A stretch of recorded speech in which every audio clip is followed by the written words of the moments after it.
News Services Division of All India Radio presents Money Matters. देश और लोगों के वित्त और अर्थव्यवस्था से जुड़ा कार्यक्रम About savings, investments, borrowings and taxations. Hindi और इंग्लिश में सीधा प्रसारण On our digital platforms. सुनना ना भूलें हर रोज शाम 4:05 से 4:30 तक. Money Matters.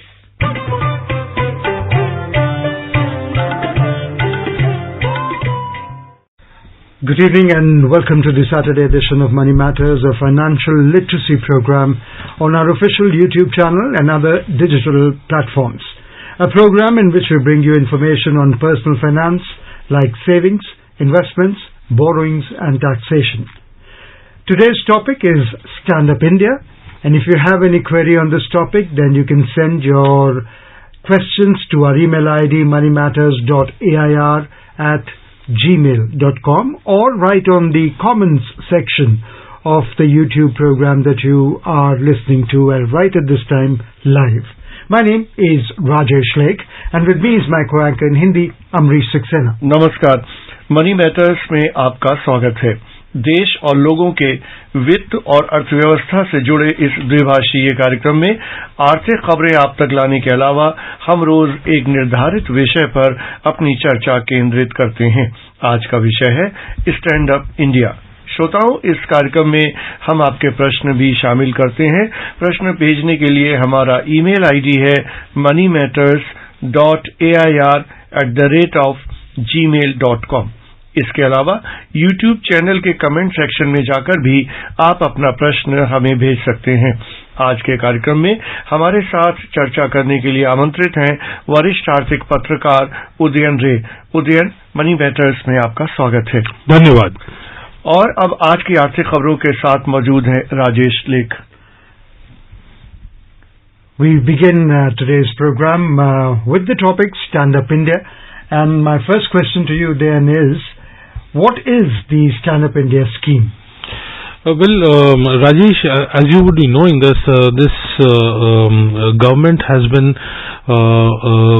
for a fairly substantial period of time been trying to encourage entrepreneurship in the country, and while it's all very fine to come up with schemes and other things, try to develop a whole ecosystem, but there are sections of the public, especially young entrepreneurs in certain sections of the society who need special help.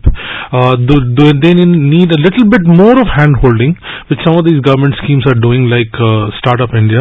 They need a little bit more of hand-holding, and for that, Stand Up India is there. So it's basically looking at, Rajesh, at sections like the scheduled caste, the scheduled tribes, and women entrepreneurs, and it is to a great extent some of this program of Stand Up India tries to work at the financial side of entrepreneurship, which more often than not for entrepreneurs of these sections does become a little challenging. So the idea is to soften the whole scene out there and make the hand holding and the entry into entrepreneurship that much smoother, and so that if you get success stories in entrepreneurship from these three sections, then there's an enormous amount of follow-up effort that will go in. They'll become role models and people try to emulate them, and there's this whole employment and gainful employment issue that also gets addressed if you have these people coming up. Udayan, ये stand up India की जो scheme है ये भारत सरकार 2016 में लेकर आई, जबकि काफी उससे पहले से ही जो स्टार्टअप इंडिया स्कीम पहले से चल रही थी। क्या आप कुछ बेसिक वो बात बता सकते हैं हमारे श्रोताओं को, कहाँ पर ये स्कीम स्टार्टअप इंडिया से अलग है और क्या एडिशनल चीजें इसमें शामिल की गई हैं? देखिए अमरीश जी, इसमें जबकि स्टार्टअप इंडिया काफी एक बहुत बड़ा इकोसिस्टम को डेवलप करने की कोशिश कर रहा है, वहां पे आपकी टैक्स के इनिशिएटिव्स में पूरा इकोसिस्टम है। फंडिंग भी हो गई, जहां पर पैसे जो चाहिए, इक्विटी फंडिंग है, लोन्स हैं, उसके बाद आपके स्किल से जुड़ी हुई बातें, कुछ स्किल से जुड़ी हुई जो इनिशिएटिव्स उसके साथ इनके साथ डवटेल होती है। वैसे तो स्टार्टअप इंडिया में उनका हिसाब किताब नहीं करनी है, फिर जितने भी स्टेक होल्डर्स हैं, चाहे वो फंडिंग हो, एंटरप्रेन्योर्स हो, वहां पे जाके आपको रजिस्टर करना पड़ता है, ठीक है। फिर सरकारी जो तंत्र है उनका वो लोग जुड़े हुए हैं इसके साथ, उनके स्टेट्स के, राज्यों के स्पेशली उनके अपने पॉलिसीज हैं, सरकार का डिपार्टमेंट है, तो वो काफी एक बहुत बड़ा एफर्ट है। और स्टैंड अप इंडिया उसके साथ मिलकर सप्लीमेंट कर रहा है, उसके साथ जोड़ के प्रभावशाली बनने की कोशिश कर रहा है और वहां तक पहुंचने की कोशिश कर रहा है जहां पे एक नॉर्मल स्कीम शायद ना पहुंच पाए। तो ये इसको सुनिश्चित किया जा रहा है कि ये जो 3 सेक्शंस हैं, जो 3 तबके हैं आपके, शेड्यूल्ड कास्ट, शेड्यूल्ड ट्राइब और जो विमेन एंटरप्रेन्योर्स हैं, जो नारी उद्यमी हैं, उन तक पहुंचे ये स्कीम और इनके जो फायदे हैं वो पहुंचे, वो देखी जा रही है। और ये फाइनेंशियल फोकस ज्यादा है, लोन से जुड़ी हुई बातें हैं, जैसे कि हम जानते हैं कि फैसिलिटेशन किया जा रहा है कि 10 लाख से 1 करोड़ तक का लोन मिले और उसमें जो ब्याज दर है, स्टैंड अप की बात कर, हम स्टैंड अप की बात कर रहे हैं, तो वहां पे ब्याज दर में एक राहत सी मिले, वो MCLR प्लस 3 परसेंटेज पॉइंट्स मेरे ख्याल से एक वो है, उसके बाद एक टेन्योर का एक प्रीमियम बनता है। तो जो आपको जो कर्जा मिल रहा है वो एक आसान शर्तों पे मिल रहा है। और फिर आपको वो कई बार क्या होता है कि ऐसी जगह में उद्यमियों को, तो जैसे अमरीश आप जानते हैं कि बैंक के कर्जे मिलते ही नहीं जी, और उसके बाद मिलते हैं तो आपको कोलैटरल चाहिए होता है। तो यहाँ पे उन सब चीजों के बारे में ख्याल रखा जा रहा है और जो रकम है वो काफी अच्छा रकम है और वो आपके जो वर्किंग कैपिटल होता है, जो आपकी दैनिक जो ऑपरेशंस में इस्तेमाल होता है, उसके लिए मिलता है। और टर्म लोन मतलब पूरी मियाद, जो 7 साल तक की मियाद के बारे में बात करिए, और फिर उसके बाद एक मॉरेटोरियम पीरियड है, तो काफी लंबा लोन आपको मिल रहा है। एलिजिबिलिटी के साथ कोई कंडीशंस अटैच्ड है, मतलब किसको उसका फायदा मिल सकता है, किसको नहीं मिल सकता है? इसके लिए अमरीश जी, आपको सबसे पहले तो एक पीरियड ऑफ एंटरप्रेन्योरशिप का हिसाब किताब रहता है। सबसे पहले तो आपको इन 3 तबके में से होना पड़ेगा। तो ये तो है। Is that the main difference between startup and stand-up? In startup, you could be from any category. Yeah. But in stand-up, you have to be SC, ST or a woman entrepreneur. Oh, absolutely. And of course, apart from that, it's only about loans. कर्जा दिया जा रहा है।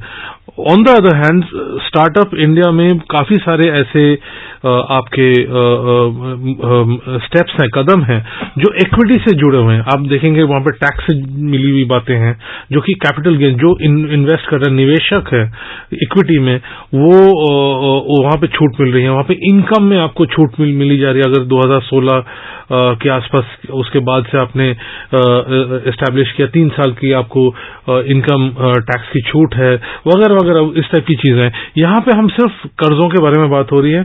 और कई बार क्या होता है कि कई ऐसी जगह में इन तबकों में आपको इक्विटी शायद पार्टिसिपेशन लोग करना ना चाहें और शायद पीछे बैकग्राउंड भी ना हो, तो ये हमें ग्रीन फील्ड जो है बिल्कुल नया प्रोजेक्ट होना चाहिए। ऐसा नहीं है कि पीछे कोई प्रोजेक्ट है उसको तोड़ के एक और, कितना नया होना चाहिए, मतलब उसका कोई एक टाइम पीरियड होगा? बिल्कुल ग्रीन फील्ड होना चाहिए, बिल्कुल नया कॉन्सेप्ट होना चाहिए। दूसरा है कि कम से कम अगर आप मिलके भी कर रहे हैं, या तो आप इंडिविजुअल एज एन इंडिविजुअल कर रहे हैं, मान लीजिए कंपनी एक बनाया हुआ है, आप मिलकर कर रहे हैं, तो जो SC, ST या विमेन एंटरप्रेन्योर है, उनके पास 51% ओनरशिप होना चाहिए, तब जाके आपको जी। और इससे पहले और एक और चीज है कि उनका किसी बैंक लोन में डिफॉल्ट नहीं होना चाहिए, कि उन्होंने रिपेमेंट ट्रैक रिकॉर्ड ठीक ठाक होना चाहिए। तो ये और जो लोन जो है वो 10 लाख से, जैसे मैंने बोला कि 1 करोड़ तक होगा। और ये बिल्कुल न्यू एंटरप्राइज होना चाहिए। और ये मैन्युफैक्चरिंग, जो मतलब उत्पादन किया जाता है, मैन्युफैक्चरिंग, ट्रेडिंग या कोई सर्विसेज की सुविधा में आपको के लिए आपको दिया जाए। बट सपोज मैंने ऑर्गेनाइजेशन बनाया है और 1 साल या 2 साल पुराना है तो उसको नया ही मानेंगे, लेकिन क्या टर्नओवर को लेकर लिमिट है? सपोज मेरा टर्नओवर कितने तक होगा जो मुझे इसका लाभ मिल सकता है? देखिए, टर्नओवर के बारे में मेरी जानकारी के हिसाब से टर्नओवर के बारे में तो बातचीत यहाँ पे कोई डिटेल उतना स्पेसिफाई नहीं हुआ है जी। पर और क्योंकि ये नया ग्रीनफील्ड प्रोजेक्ट नहीं होगा। ये बहुत ही दिलचस्प बात आपने कही है, क्योंकि वहां पे जैसे स्टार्टअप इंडिया में ये कुछ लिमिट्स रखे गए हैं। जैसे आप अगर इनकम टैक्स की छूट, मतलब आपके कंपनी के अर्निंग्स में टैक्स की छूट चाहते हैं, जो कि वहां पे मेरे ख्याल से सेक्शन 80 IAC में के अंडर आता है, तो वहां पे अगर आपको चाहिए तो वो आपको एक टर्नओवर की लिमिट है, और उसके ऊपर अगर आप निकल गए हैं तो फिर आप वो छूट नहीं मांग सकते हैं। तो वो एक बात है, पर ये मूलतः एक फाइनेंशियल प्रोग्राम है जो कि आपके स्टार्टअप इंडिया के साथ जुड़ के और प्रभावशाली बना रहा है, ताकि इन 3 तबकों के पास वो पहुंच सके। So what we have learned from Udayan is that the nature of loan is going to be the composite loan, inclusive of a term loan and working capital between 10 lakhs and up to 1 crore. 1 crore. And the purpose of loan has to be for setting up a new enterprise in manufacturing, trading or services sector by, as he said, SC, ST or a woman entrepreneur. What about the size of the loan? Well, the loan, as you mentioned, that it can be up to 1 crore, and for in terms of working capital, you can get about an overdraft of about 10 lakhs in the form of the size. As the reason why I'm mentioning about working capital is, Rajesh, when you actually set up a company, as we all know, working capital does become very important. You need to get the money on time. You need to buy your inputs on time. So, and you need to pay people on time. So that becomes very important. Working capital support is often what makes companies go belly up. So this is a very important. Basically, you're protecting the vulnerable entrepreneur and making sure that at least some of them survive and become successful, right? So that is the other part. The next part, which is very important, that suppose you have a requirement of 100 rupees, 25 rupees have to come from the entrepreneur's pocket. Okay. So 75% would be covered through these loans, and of course there are other qualifications for those 25%. If you are getting benefits from some other source, government source, and then that you will not be eligible for 75% of the project cost. It will be lesser. It's quite possible that you might be a beneficiary of some other scheme. So things like that are important. So all in all, it more or less looks like a facilitation, sort of a financial support for entrepreneurs. जी, तो अगर कोई नया entrepreneur है, वो इस scheme के अंतर्गत सहायता लेना चाहता है, तो वो कौन सी बैंक के पास जाए? क्या कुछ ऐसा नोटिफाइड है कि कौन सी या किस तरह की बैंक हैं जहां वो जा सकता है?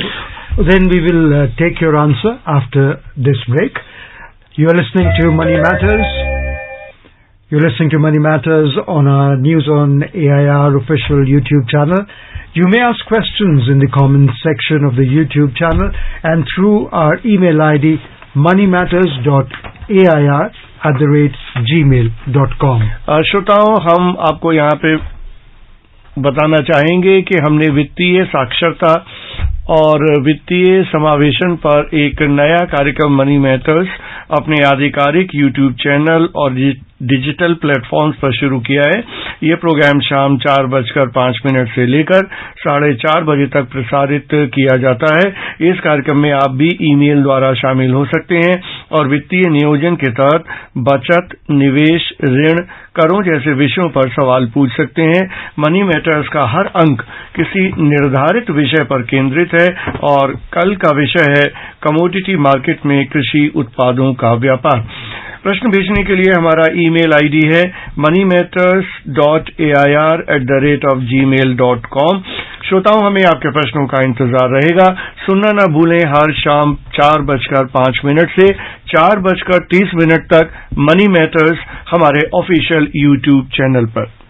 Okay, before we took a break, we asked you as to what does a person need to do to avail this stand-up scheme? Which bank can he go to? Well, Rajesh, these are basically available through all leading commercial banks, and then one can also get in touch with the SIDBI, which is another organization that's involved, Small Industry Development Bank of India. But since all of us have smartphones, we can actually go to the Standup India website, and like all other websites of government initiatives, there's a lot of resource, a lot of information, and there's a lot of hand-holding that goes on all these sites. So one can actually take advantage, and one can actually land on these web pages and actually click on the right places, and depending on what background we are coming from, we can actually move on ahead all the way up to the assistance level. Okay, what about the interest rate? Are these any less compared to what would ordinarily take from the banks? Well, in terms, as I mentioned, that it's a MCLR, which is the base. Then there's a 3 percentage point above that, and there's a tenor premium. So basically, if it's a longer term loan, then there would be a little bit of loading on that, and you'll get an interest rate. But still, it is quite substantially cheap. But even more important than Rajesh is the fact that when you're starting a business, no bank will give you a loan. Okay, so even for a working capital loan, the bank will want a 3-year track record. You need to be in the black. That means you should not be, whatever you're earning and whatever you're spending, you have to be earning more than what you're spending, right? So that never quite happens, So, and you need financial assistance mostly in those early periods. You're almost like a child, newborn child. When you're starting something new, you need help. You need a kind of a protective hold of, like a parent holds a newborn child. You would need that, and this is where it happens. And because these such entrepreneurs coming from these disadvantaged, if I'm allowed to use the word, disadvantaged background, they therefore need a little more help than the other regular. What about the security then? Does somebody have to give security against these loans? Well, in terms of collateral, there isn't any collateral out here. The great part is there's a credit guarantee scheme which any bank which is giving out the loan, they're taking advantage of that credit guarantee.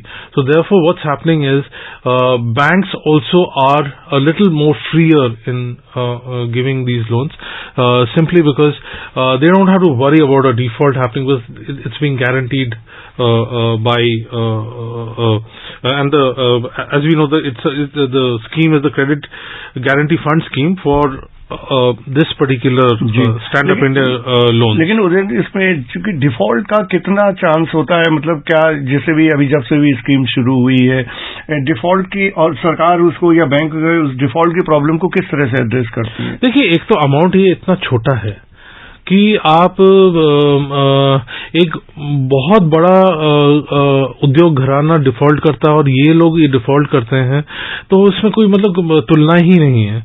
और इसमें काफी कुछ default तो तब होगा और भी होगा अमरीश जी, तो कि अगर आपका मॉरिटोरियम रिपेमेंट पीरियड इतना लंबा है, जैसे है 7 साल का रिपेमेंट पीरियड है with moratorium period of 18 months, इसका मतलब 8 साल 8 महीने तक आप मतलब चल सकता है ये किस्सा, फिर आप उसकी रीशेड्यूलिंग हो सकती है। जैसे कि स्टैटिस्टिकली आंकड़े में बता दूं कि हमारे देश में अगर स्टार्टअप शुरू होता है तो पहले 2 साल के अंदर 90%, हमारे देश में क्या हर जगह में 90% खत्म हो जाते हैं, और उसके बाद बाकी जो रहते हैं ज्यादातर 5 साल के अंदर खत्म हो जाते हैं।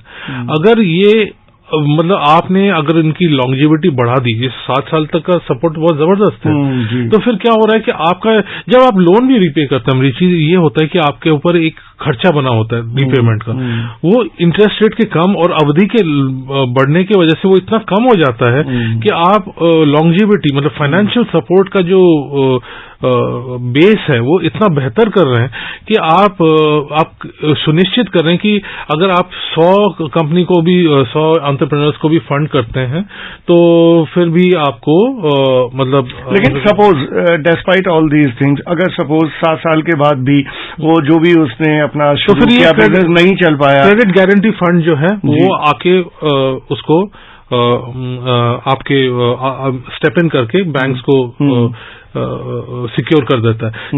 ये बिल्कुल उसी तरीके से हुआ अमरीश जी, जैसे हमारे यहाँ पे बैंक्स में रिजर्व्स होते हैं, जी। तो आप उसको कैपिटलाइज करके रखते हैं। अगर आपका एसेट नॉन परफॉर्मिंग हो जाता है तो वो रिजर्व का इस्तेमाल किया जाता है कैपिटल का, ताकि आप उसको बैंक का हेल्थ बरकरार रहे। Within there are 10 things that people should be ready with when they go to the stand-up portal, standupmitra.in, and these 10 things, if you could elaborate on or tell the listeners as to what they should be ready with so that they could be in the ready borrower list.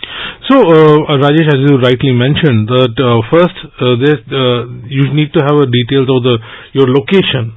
And you need to have your details about your category, whether you're SC or ST or a woman, the nature of the business that you're planning. So there has to be some kind of information or evidence about the nature of business that you're planning to do. Then whether there's a place where you're going to be operating from, because it's pretty much like any other business. You need a geographical location, and you need some kind of project plan, like in a regular Startup India kind of a thing. You'll find there's a lot of discussion. Like a marketing plan.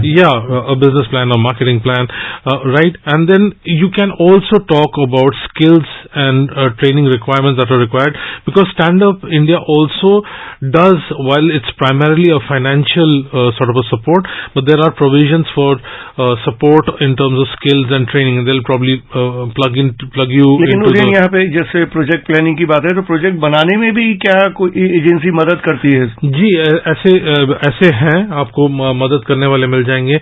In fact stand up India, startup India, इन सब में आप इनके sites में अगर जाएंगे तो आपको सेल्फ हेल्प मिल जाएगा। जी। और अगर आप कहते हैं आप रेडी बोरोअर हैं, जैसे जो शब्द टर्म राजेश ने किया, तो फिर तो आप सीधा जा सकते हैं, नहीं तो आपको बाकी चीजों की वो होगा। इसके अलावा आपको बैंक अकाउंट के बारे में एक करंट अकाउंट या बैंक अकाउंट जहां से ऑपरेट करेंगे, और उसके बाद अपना खुद का कितना इन्वेस्टमेंट होगा, क्योंकि ये आपको बताना पड़ेगा। उस हिसाब से 25%। जी, अब 25%। एंड मार्जिन मनी को रेज करने के लिए आपको कोई सहायता की जरूरत पड़ेगी कि नहीं, क्योंकि कई बार क्या हो सकता है कि वो अमाउंट भी आपके लिए हो सकता है कि काफी ज्यादा हो, अगर आप मिलके भी कर रहे हैं शायद ज्यादा हो। और इसके अलावा पीछे आपका कोई एक्सपीरियंस रहा है कि नहीं इस एरिया में जहां पे आप इसके बारे में वो कर रहे हैं। उससे आप if you have all these 10 things ready, then you become a ready borrower or a trainee borrower. Would you like to elaborate on that?